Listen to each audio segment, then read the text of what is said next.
The U.S. is racing to become the top drone fleet in the world, but a series of software failures coupled with human error is stalling that mission. A new report from Reuters displaying dramatic video of these autonomous drone boats, reporting the Pentagon has paused a major contract following tech setbacks.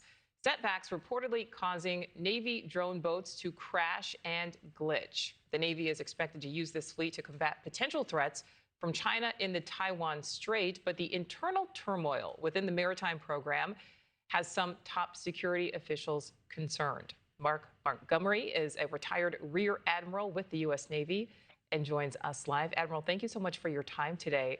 So based on this new reporting about setbacks for the U.S. Navy when it comes to its drone fleet, how concerned are you, or are these types of setbacks a normal part of technological advancement, or does the Navy have a problem?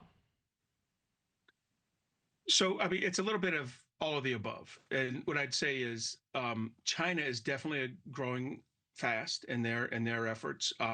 There's a lot to be learned from the Ukraine conflict to be brought over into this, into the Navy drone program. But the Navy drone programs existed for much prior to the Ukraine conflict, and it has struggled. The Navy has tried to pursue large unmanned surface vessels, LUSVs, medium and small. And in all areas, they've come up, the programs have come over budget or over time to deliver, or both.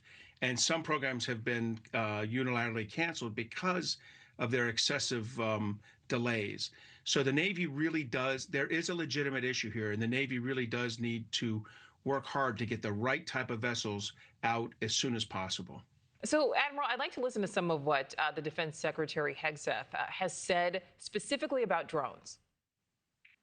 We were brought here to rebuild the military, match capabilities to the threats of today.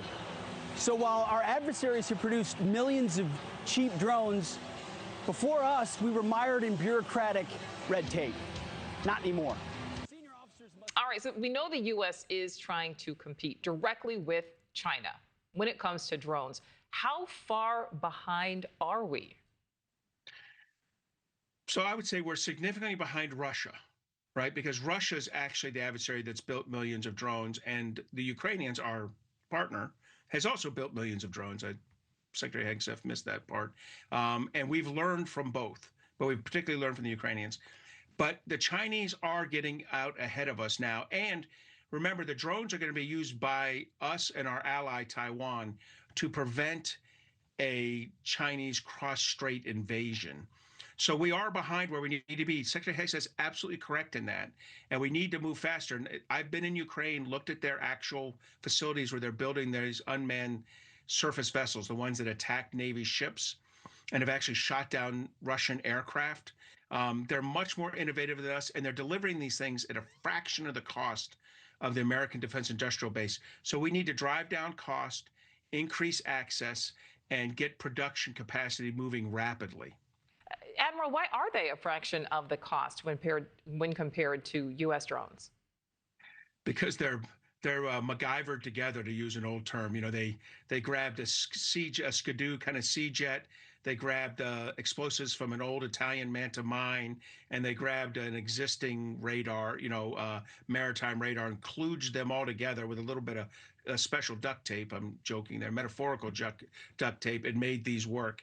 We go into a very extensive development program, testing program, low rate initial production program, then final introduction program that could take 4, 5, 6, 7 years, and ends up costing hundreds of millions of dollars, which makes the unit cost of these go from, say, $300,000, what the Ukrainians might pay, to $5 or $6 million, what the United States would pay. So our process is broken, and I don't blame our defense industrial base for this, although they're complicit in it.